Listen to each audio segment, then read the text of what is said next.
palabra de nuestro Dios y la encontramos en Santiago, en el libro de Santiago, y vamos a buscar el capítulo 4, Santiago 4, y vamos a leer del 1 al 10. Santiago 4 del 1 al 10, y vamos a leerlo alternadamente, vamos a participar todos. Santiago 4 del 1 al 10. ¿Estamos ahí, mis hermanos?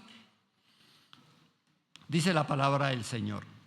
¿De dónde vienen las guerras y los pleitos entre vosotros?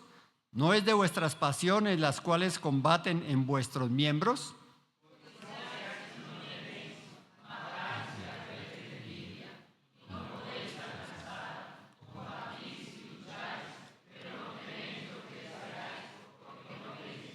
Pedís y no recibís, porque pedís mal para gastar en vuestros deleites.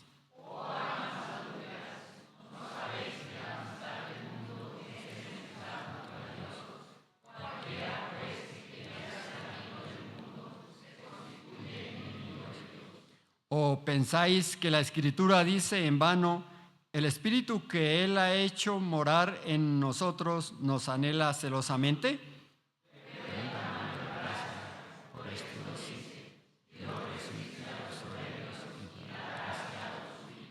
Someteos, pues, a Dios, resistid al diablo y huirá de vosotros.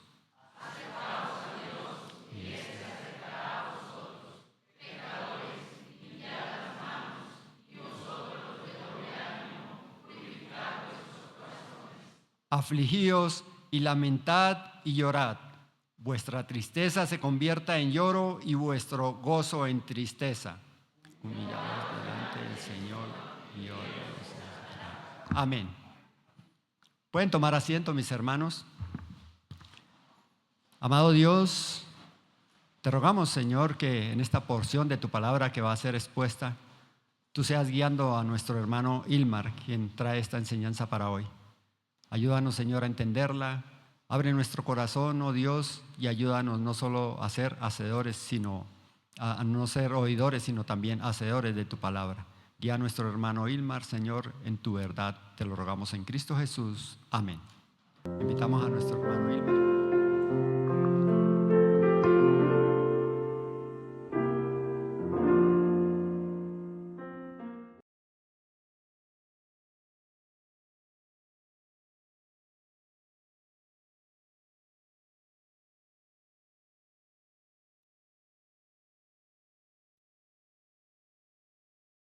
Buenos días, mis hermanos. Acabamos de tener la lectura en Santiago, capítulo 4, versículos 1 al 10. Para dar un título a esta predicación, he usado un título amplio y es Los caprichos no alcanzados, causa de muchos pecados y dolor constante, la humillación ante Dios, antídoto oportuno. No todos los deseos, hermanos, que se encuentran allí en el corazón son malos. Sin embargo, tenemos que tener en cuenta que aún en esta naturaleza que hay en nuestra carne, esos rezagos allí del pecado, muchos de nuestros pensamientos son inclinados allí hacia caprichos y hacia deseos que resultan ser pecaminosos delante de Dios. Esto por el control que aún trata de ejercer la carne en nuestras vidas y que aún contamina nuestra mente y la quiere llevar allí en una distorsión de pensamientos a tener anhelos pecaminosos. Estos anhelos y caprichos allí desencadenan también en pecados graves delante de nuestro Dios. Estos anhelos y estos deseos que tenemos allí que no son satisfechos, que no logran hallar satisfacción y a los cuales no abandonamos, nos llevan a cometer graves pecados delante de nuestro Dios. Por eso es importante que nosotros estemos atentos y que estemos revisando allí nuestra vida como cristianos. Y cuando en el caso particular de nosotros como creyentes también llega a abandonarse aún la disciplina que tenemos que tener adecuada delante de nuestro Dios, pues entonces también desaparece la ética cristiana y no se consideran los medios, no se discrimina qué medios utilizamos para alcanzar nuestros fines. Es allí también donde debemos estar atentos. Llegamos a caer en este tipo de filosofías engañosas, pecaminosas, que guían al hombre a utilizar cualquier medio para alcanzar un fin. Quisiera exponer hoy partiendo de un argumento, de una tesis, y es que los deseos engañosos allí de nuestra carne, los que no abandonamos, conducen a pecados graves delante de nuestro Dios. Nos dirigen y nos mantienen en un dolor constante, teniendo como único allí antídoto el pronto arrepentimiento, una vida de humildad y de humillación delante de nuestro Dios. Voy a presentar entonces esta exposición en 3 divisiones que se encuentran allí en el pasaje que hemos escogido. La primera es el cuestionamiento correcto de la vida como creyentes. La segunda división, los pecados que desencadenan nuestros deseos caprichosos. Y la tercera división, el antídoto oportuno y los peligros de no tomarlo. Vamos entonces allí al texto, a la cita que hemos escogido en Santiago capítulo 4, versículo 1. Dice allí la palabra de nuestro Dios: ¿de dónde vienen las guerras y los pleitos entre vosotros? ¿No es de vuestras pasiones las cuales combaten en vuestros miembros? Esta pregunta que se plantea allí el apóstol Santiago resulta ser válida. Nosotros no podemos llevar una vida descuidada como cristianos sin estar atendiendo a qué está empezando a gobernar nuestra vida, qué pensamientos están allí, qué deseos profundos tenemos en nuestro corazón. Esos 2 interrogantes que plantea allí Jacobo tienen que ver, hermanos, con guerras y con pleitos. Las palabras que él usa allí en el griego es polemoi, polemi, y la otra maxai o maxé, que tiene que ver con pleitos y con guerras. Podemos entender allí que el apóstol está abarcando ampliamente esta conducta pecaminosa de discordias, de disensiones entre hermanos, que se albergan allí en el corazón y que llevan a tener pensamientos engañosos contra nosotros mismos, de animadversiones entre hermanos, entre creyentes. Y son esos términos que él está abordando allí ampliamente, para referirse en uno a pecados que son de vieja data, a guerras que hemos alimentado allí en el corazón y que son crónicas, que llevan vieja data allí en nuestro ser. Pero también a pleitos que podríamos entenderlos como las batallas que se dan en medio de guerras y que están relacionados, sí, con esa guerra que llevamos allí, pero que aún pueden estar afectando en el mismo presente, en el hoy. Y la segunda pregunta que plantea allí Santiago, que se encuentra en este mismo primer capítulo, es una pregunta también retórica, que quiere guiar las mentes nuestras y que quiere disponernos a encontrar la respuesta de este grave pecado que él estaba encontrando allí entre hermanos. Y esa pregunta retórica, él la empieza allí con una partícula negativa para guiarnos precisamente hacia dónde tenemos que dirigir allí nuestro entendimiento. Dice allí: ¿no es de vuestras pasiones las cuales combaten en vuestros miembros? Y ese no, esa partícula negativa, no quiere decir que no sea, sino que está guiando el entendimiento y nuestra mente por medio del uso retórico hacia dónde debemos encontrar esa respuesta. Esa palabra que se usa allí, esa palabra que la Reina Valera traduce como pasiones en el original griego, es la palabra idonon. Y esa palabra también tiene una procedencia de una palabra que es edomai. Un término allí, hermanos, que guiado entonces con esta partícula negativa con la que está exponiendo Santiago, es como si nos quisiera él también, o lo pudiera preguntar de otra manera: ¿no es por causa de vuestras concupiscencias que se están presentando allí aquellos pleitos y aquellas guerras entre ustedes? Y que aún sin necesidad de llevarlo al campo físico, aun cuando no hemos tenido un solo inconveniente con algún hermano, pueden estar allá en el interior. Podemos tener alguna animadversión con el que predica, con el que sirve en la puerta. Son deseos que son completamente engañosos y que se encuentran allí, aún combatiendo en nuestros miembros, en nuestra carne, y que son dañinos. Porque si recordamos que aquí se hizo una predicación el viernes y se hablaba allí de aquella idolatría del yo. Esos deseos llevan solamente a buscar un beneficio propio, sin importar por encima de quién tengo que pasar, sin importar a quién tengo que mirar mal o contra quién tengo que alimentar en mi ser allí pasiones desordenadas. Pero esta palabra también tiene una relación con aquella filosofía que es el hedonismo y que tiene que ver allí, que guía al ser humano solamente a la autosatisfacción como el objetivo de la vida. Y que lo vemos, hermanos, aún en este mundo presente en el que nos encontramos, aún en el hoy, con quienes nos quieren guiar solamente con la política de felicidad hacia nuestros hijos, con que solamente experimenten felicidad, sin importar el costo, que solamente haya felicidad. Y es esta misma filosofía de donde proviene esta palabra, usada allí como pasiones, y que también la usó el Señor Jesucristo, y lo hizo allí en esa parábola que él estaba citando allí a los que escuchaban acerca de la semilla y que se corresponde con la palabra de Dios. Vayamos por un momento a Lucas, Evangelio de Lucas, capítulo 8, versículo 14. Lucas capítulo 8, versículos 14. Dice allí: la que cayó entre espinos, estos son los que oyen, pero yéndose son ahogados por los afanes y riquezas. Y allí está esta palabra, y los placeres de la vida, y no llevan fruto. Entonces vemos cómo allí, hermanos, también estaba hablándoles de esas pasiones que se alimentan y que son desordenadas. En este caso particular, el anhelo allí por sobresalir, por obtener riquezas desmedidas, por tener el aplauso, por como lo veíamos también en el primer culto, por robarse la gloria de Dios. Y que llegan a apartar el oído de la palabra. Allí la palabra llega a ahogarse. Este referente allí del Señor Jesucristo, que él estaba citando allí, tal vez para inconversos, pero también para el creyente se presenta esta misma circunstancia cuando nuestros anhelos y deseos no están encaminados solamente en la gloria de nuestro Dios, sino en una gloria propia.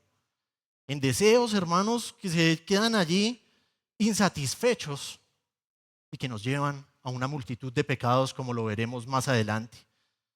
Podríamos entonces pensar que aquí Santiago se está dirigiendo solamente a inconversos, pero cuando él mismo aquí en este versículo, en el versículo número 1 del capítulo 4 de esta carta del apóstol Santiago, nos dice, las cuales combaten en vuestros miembros, nos lleva a pensar que también se dirige a creyentes.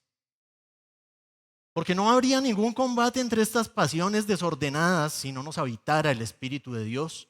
Y a quienes habita el Espíritu de Dios y donde ha hecho morada es en aquellos a quienes Dios ha rescatado de nuestros pecados.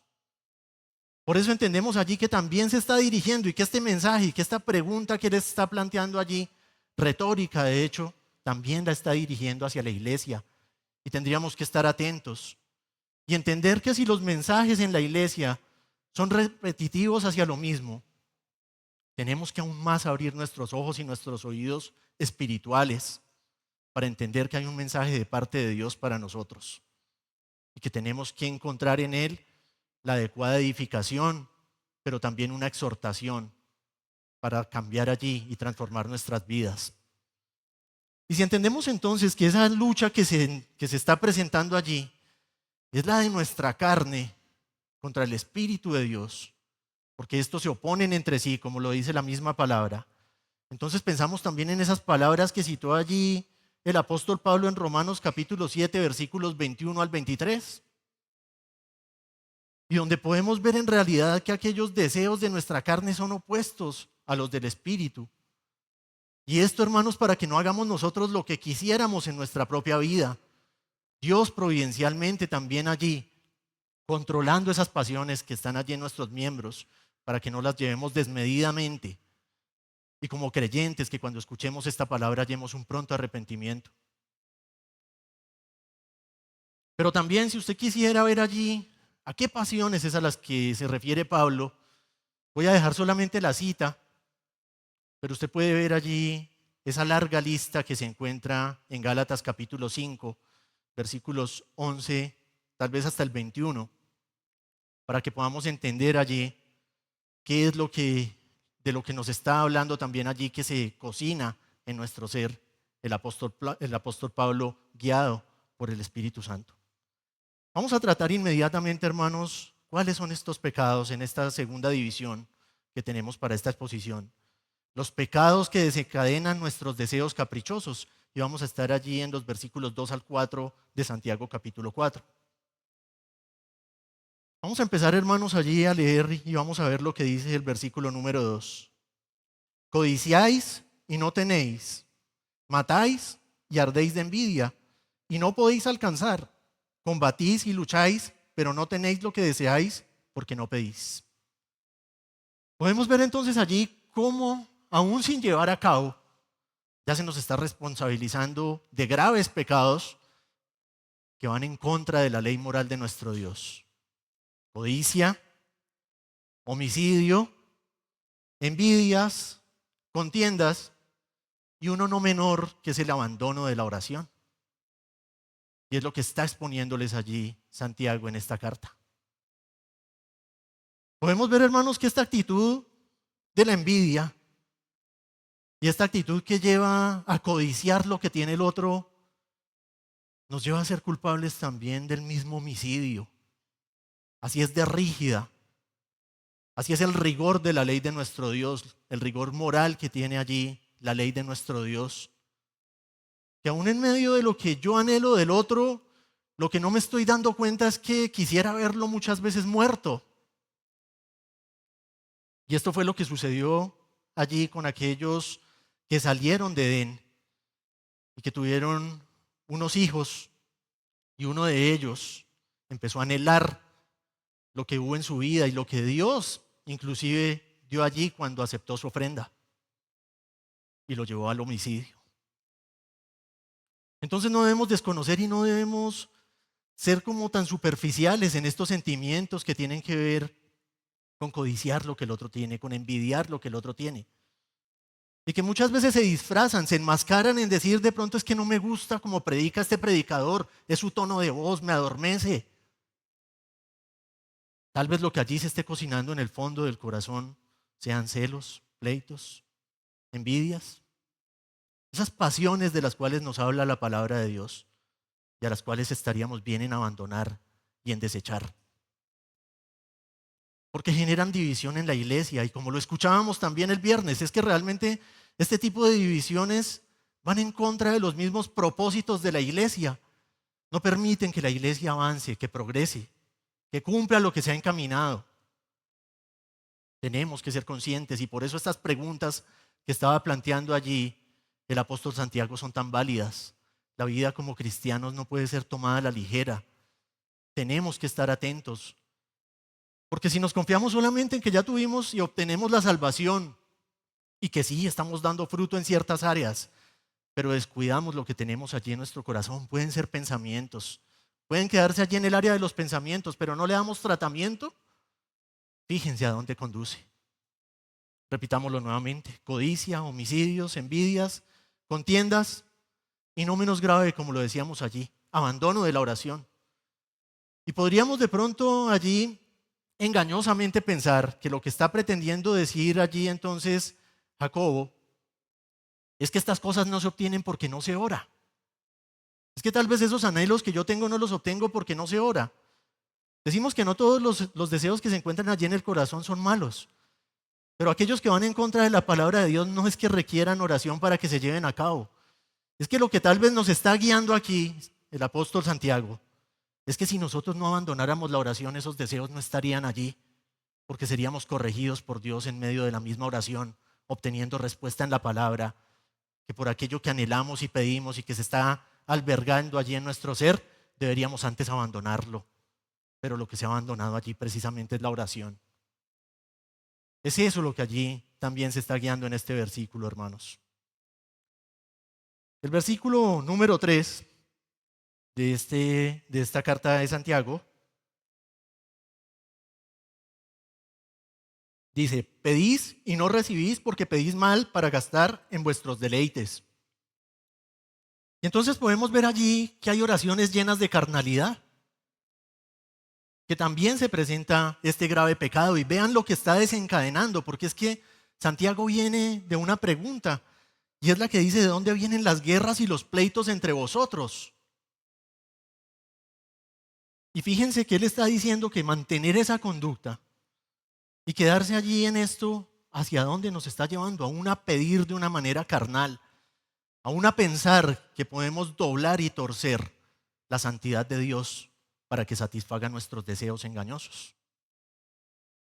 Está diciendo allí que nosotros sí llegamos algunas veces a tener esas oraciones, a pedir, pero a pedir de una manera engañosa. Pedimos mal, no recibimos. Y es por ese alimento que se está dando allí precisamente a todo lo carnal. Y lo tenemos que tomar a consideración, hermanos. Quisiéramos muchas veces escuchar solamente mensajes que fueran agradables, pero realmente ha sido repetitivo y tenemos que poner atención como creyentes, como miembros de esta iglesia de Sogamoso. Si se nos está llamando, atendamos a las predicaciones, no las desechemos, como también lo guía allí en Tesalonicenses el apóstol Pablo. Atendamos prontamente para que podamos hallar arrepentimiento, crecimiento, porque si lo veíamos allí, muchos de estos anhelos no permiten que esa semilla crezca, y es igual para la vida del creyente. Esos anhelos también generan un estancamiento en la vida y el creyente se queda como un niño espiritual sin alcanzar una madurez. Pero también, hermanos, que tengamos allí en cuenta que muchas de estas oraciones también parten de esa idolatría del yo, de solamente querer mi bienestar, de solamente querer mi satisfacción, de solamente querer estar bien yo, sin importarme lo que pueda pasar con los demás. Oraciones, hermanos, que delante del Señor se convierten en pecaminosas. Y por eso decíamos también allí, son graves pecados delante de nuestro Dios a los que conducen estas actitudes. Por eso debemos atender prontamente. Veamos el versículo número 4. Oh almas adúlteras, ¿no sabéis que la amistad del mundo es enemistad contra Dios? Cualquiera pues que quiera ser amigo del mundo se constituye enemigo de Dios. Y un pecado más aparece allí, y un pecado grave, el adulterio. No solo el espiritual, veámoslo realmente, es que en su contexto es adulterio. Como iglesia hemos sido desposados en realidad con el Cordero, con aquel que fue inmolado en una cruz, con aquel que entregó su vida hasta la última gota de su sangre, y el cual espera de nosotros fidelidad. Y no que estemos coqueteando con aquellos placeres que nos ofrece y nos brinda el mundo, como lo está expresando y manifestando aquí Santiago. Es que ya eso es adulterio. Es que ya eso se constituye en un grave pecado delante de Dios. Recordemos y volvámoslo a decir, el rigor que tiene la ley moral de nuestro Dios. Pecados que tal vez no identificamos, pero que la palabra sí nos está aclarando. Es que allí nos estamos convirtiendo en adúlteros para con nuestro Dios, para con aquel que ha dado todo por rescatarnos, por aquel alto precio por el cual fuimos comprados y que hemos sido presentados, y que el apóstol Pablo también lo anhela. Vamos a verlo un poco más adelante, pero que anhela presentarnos a nosotros allí como una virgen sin mancha delante de Cristo, sin contaminación, con anhelos y deseos engañosos del mundo. Veamos, hermanos, entonces también lo que nos dice allí el versículo número 5. ¿O pensáis que la Escritura dice en vano: el Espíritu que Él ha hecho morar en vosotros nos anhela celosamente? Y quisiera antes, hermanos, pasar y nombrar allí a un pastor estadounidense, Fred Malone, quien en medio de sus predicaciones comentaba que muchos de los problemas se solucionaban allí en la consejería de una forma rápida y sencilla. Y estos que tenían que ver con los pleitos entre hermanos, por este mismo pasaje que estamos revisando y en las preguntas que él se planteaba allí, y cuando le planteaba a los que se presentaban allí para que les solucionaran sus pleitos, ¿cuáles son los anhelos que tienes en tu corazón? ¿Cuáles son esos anhelos insatisfechos que tienes allí en tu corazón? Y comentaba él que eso les llevaba con facilidad a encontrar allí soluciones, y en medio de la disciplina, quienes debían ser disciplinados. Pero veamos entonces en este punto, hermanos, que se encuentra el antídoto para estos pecados que estamos describiendo aquí en la palabra. Y tenemos que empezar, hermanos, por entender cuál es allí el carácter de nuestro Dios, qué es lo que gobierna allí el ser de nuestro Dios, cuáles son sus perfecciones. Que no ignoremos, como lo dice aquí, quién es Dios. Voy a invitarles para que podamos ver allí unos apartes de su ley en Deuteronomio. Vayamos y dirijámonos hacia Deuteronomio, capítulo 6, y voy a leer en favor de ustedes versículos 4 y 5. Oye Israel, Jehová nuestro Dios, Jehová uno es. Y amarás a Jehová tu Dios de todo tu corazón y de toda tu alma y con todas tus fuerzas. Y recordemos que precisamente se nos había acabado de inculpar y se inculpaba allí de adulterio. El versículo número 13 aquí en este mismo capítulo de Deuteronomio dice: a Jehová tu Dios temerás y a él solo servirás y por su nombre jurarás. Versículo número 15 y 16, porque el Dios celoso, Jehová tu Dios, en medio de ti está, para que no se inflame el furor de Jehová tu Dios contra ti y te destruya sobre la tierra. No tentaréis a Jehová vuestro Dios como lo tentasteis en Masá. Vemos entonces allí hacia dónde se dirige Santiago, porque también muchos intentaron decir, tal vez en este versículo el apóstol se equivocó, eso no lo dice la palabra. Pero sí, podemos ver allí a un Dios celoso. Y un celo santo, no como el celo que podríamos expresar nosotros los seres humanos y que aún nos lleva a ser destructivos con nuestra pareja, con nuestros amigos, con nuestros hijos. Cuando usted vea un manifiesto en el carácter de Dios, sepa que está lleno de toda santidad. Y de esa forma es que Dios nos anhela, celosamente. Para que no estemos jugando allí con las cosas que quieren robar el primer lugar, aquel amor que nos demanda de todo nuestro corazón, con toda nuestra alma, con todo nuestro ser. Para que desentronemos allí todo aquello que ha querido tomar el lugar de Dios y lo bajemos de ese lugar, inclusive si tiene que ser en nosotros mismos los que estamos allí entronados. Vamos a ver, hermanos, entonces allí lo que acabamos de decir. Es que cómo es que en realidad Dios quiere que nos presentemos delante de Él como rescatados por un alto precio que tuvo que ver con la sangre de su propio Hijo y con la muerte de su propio Hijo. Dirijámonos allí a 2 Corintios capítulo 11, versículo 2.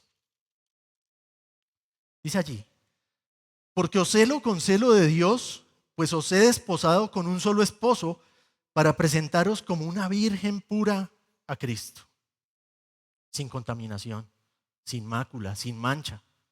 Cristo mismo lo garantizará. Esa es la iglesia que Él se presentará a sí mismo. Una iglesia allí sin mácula, sin mancha. Pero estamos nosotros allí. Estamos caminando todos para ser presentados así por Él mismo, para ser guardados por Él mismo. Es esto el cuestionamiento que tenemos que tener en esta mañana, hermanos, en esta tarde ya. Veamos el versículo número 6 aquí. Dice, pero Él da, en Santiago capítulo 4, pero Él da mayor gracia. Por esto dice, Dios resiste a los soberbios y da gracia a los humildes. Y entonces podemos empezar a ver allí cuál es el antídoto que podemos estar dando frente a todas estas conductas pecaminosas que están allí en el interior, en nuestro ser. Y es abandonar la soberbia. Si lo vemos aún el abandonar la oración, ya nos tendría que estar dando allí luces, señales de que estamos nosotros en nuestra propia carne queriendo asumir, que estamos convirtiéndonos allí en nuestros propios dioses y que no tenemos la reverencia adecuada para con Dios y que es una actitud llena de soberbia la que no toma en cuenta al Señor. Aún para pedirle en toda decisión, antes de decidir haber doblado las rodillas, eso ya da una cuenta de soberbia y es un grave pecado delante de nuestro Dios. Y el peligro de no abandonarlo es que veamos que Dios resiste a aquellos que mantenemos en ocasiones esta conducta. Es no tener el favor, la respuesta allí de nuestro Dios. Es un grave peligro enfrentar este mundo. Si lo enfrentamos en nuestra propia carne y confiados en la fuerza, ya hay un peligro, pero mucho mayor si lo enfrentamos sin Dios. Por eso allí la soberbia se convierte en algo engañoso y en algo que nos pone en un grave peligro delante de nuestro Dios. Antes, estamos llamados a vivir una vida llena de humildad. Y de esto sí que nos dio ejemplo Cristo. Estas son las mismas palabras que el Señor nos ha dejado. Que cuando en nosotros empieza a aparecer esta actitud, lo que nos espera más prontamente es la vergüenza. Pero para aquellos que se humillan, hay una exaltación de parte del mismo Dios. Para aquellos que lo tienen a Él, hermanos, como su única esperanza, depositando allí toda confianza en Él, porque es fiel, porque es santo, porque es todopoderoso. Y es el llamado que nos hace a cada uno de nosotros, a que abandonemos confianzas en todo lo demás que podamos tener y que fiemos solamente en Él. Y que si esperamos alguna exaltación, esperemos la exaltación de Dios y no la exaltación propia, la que quiere subirse y alcanzar escalones por sí mismo y, como lo decíamos, aún sin tener en cuenta los medios. Veamos el versículo número 7. Someteos pues a Dios, resistid al diablo y huirá de vosotros. Y un sometimiento, podríamos verlo, hermanos, con dos pueblos que se enfrentan cuando tenemos allí de la guerra, entonces tomando allí instrucción. Y se envían algunos espías para que valore cuál es el más fuerte. Y entendiendo uno de esos pueblos que hay uno más fuerte, entonces decide doblegarse a ese pueblo antes de ser destruido y consumido. Y ese doblegarse implica de poner allí todas las armas. ¿Qué más en lo espiritual? ¿Qué más contra un Dios todopoderoso? No tenemos nada que hacer allí más que doblegar nuestra voluntad. Someternos a su obediencia perfecta, a la obediencia perfecta de su ley, abandonando allí todo pecado, todo deseo propio, entendiendo que es frente al Dios todopoderoso frente al cual estamos pecando. Y eso es sometimiento. Poner solamente y depositar solamente en Él toda confianza. Humillado, sí. En realidad es mucho lo que tenemos que doblegarnos aún delante de nuestro Dios. Veamos lo que nos dice el versículo 8. Acercaos a Dios y Él se acercará a vosotros. Pecadores, limpiad las manos, y vosotros los de doble ánimo, purificad vuestros corazones. No sé, aquí podríamos empezar a pensarlo realmente en aquel hijo pródigo.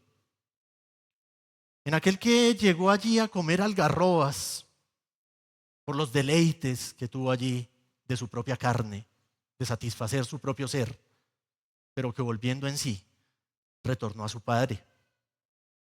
Y que se acercó a él, pero que cuando ya se estaba acercando era el mismo padre el que se extendía a él para abrazarle, para calzar sus pies, para colocar anillo en sus manos, para vestirlo allí de esplendor, pero era el padre por la actitud que tuvo de abandonar su pecado y de acercarse a Dios. Y aquí también para usted, amigo, que se encuentra con nosotros, hay un mensaje. Porque es que si envía y si invita aquí el apóstol Santiago a que se limpien las manos de los pecadores, está hablándole también a usted en esta tarde. Entienda el rigor usted también allí de desobedecer a Dios, que se está faltando contra un Dios 3 veces santo, que tiene hoy disposición con su palabra para llamarle al arrepentimiento, al abandono de su pecado. Dese cuenta cómo aún la ley de Dios ve en la envidia el homicidio, cómo ve el adulterio allí en las almas que aman más el mundo, pero el adulterio físico en aquellos que miran ya con deseo a una mujer han adulterado en su corazón. Entonces hay mucho de qué arrepentirse delante de Dios. Somos realmente pecadores y humillarse delante de Dios como pecadores es reconocer la incapacidad de ir a Dios por mérito propio y hallar perdón, porque no lo tenemos en la condición de pecador. Pero hay quien sí lo tiene y es Cristo, a quien se predica también en esta tarde. Aquel que fue crucificado, aquel en el cual no hubo un solo pecado, pero que ha muerto en lugar de los que se arrepienten. Y no solo ha muerto, se ha levantado de entre los muertos y ha resucitado al tercer día. Y hoy se encuentra a la diestra de Dios reinando con gloria y ha de volver. A Él es a quien invitamos en quien usted ponga y deposite confianza, pero que haya arrepentimiento. Y arrepentirse es abandonar el pecado, dar la espalda como lo hizo el pródigo y acudir a Dios. El versículo 9 dice: afligíos y lamentad y llorad, vuestra risa se convertirá en lloro y vuestro gozo en tristeza. Y es el entendimiento, hermanos, que aquella felicidad, que aquella hilaridad con la que nos comportamos cuando estamos en medio de los deseos engañosos, de las pasiones engañosas y desordenadas, la debemos abandonar. Esa felicidad desmedida que muchas veces producen allí los pecados es la que nos invita la palabra a abandonar. Y sí, a lamentarnos.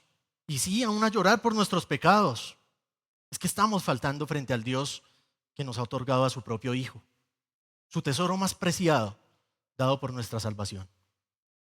¿Cómo no arrepentirnos? ¿Cómo no humillarnos? ¿Cómo no dolernos frente a los pecados con los cuales ofendemos a un Dios 3 veces santo? Como lo dice allí Isaías en el capítulo 6.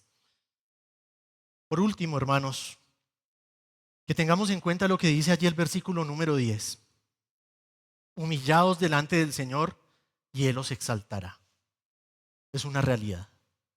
Si esta es la actitud que nosotros vamos a mantener y la que nos vamos a proponer llevar delante de Dios, abandonando deseos propios, abandonando animadversiones entre hermanos, dejando de codiciar, y más cuando vemos que no se han cumplido aquellos deseos, porque Dios nos está guardando realmente de que lo que vamos a recibir nos va a terminar destruyendo, podamos acudir prontamente en arrepentimiento a Él.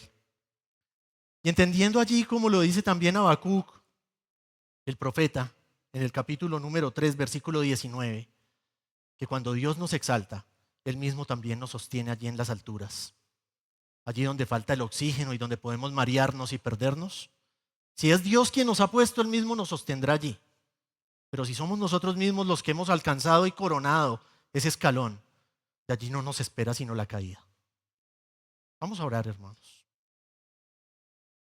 Padre misericordioso, te damos gracias por tu palabra. Señor, permítenos un pronto arrepentimiento para caminar en obediencia delante de ti, abandonando deseos propios, Señor, abandonando animadversiones contra nuestros hermanos, aún deseos engañosos, sensuales, Señor. Te rogamos, Señor, poder volver a la obediencia a ti prontamente y podernos, Señor, más bien vincular al servicio en la iglesia, poder estar pendientes y atentos, Señor, a socorrer allí las necesidades de nuestros hermanos y aquellas que tú suples, Señor, en tu misericordia para con la iglesia, que también podamos servir allí, Señor, para ser un instrumento tuyo, Señor, instrumentos útiles delante de ti. Permítenos pronto arrepentimiento, Padre amado. Te rogamos también poder volver con bien a nuestros hogares y todo, Señor, lo pedimos en el nombre del Señor Jesucristo. Amén.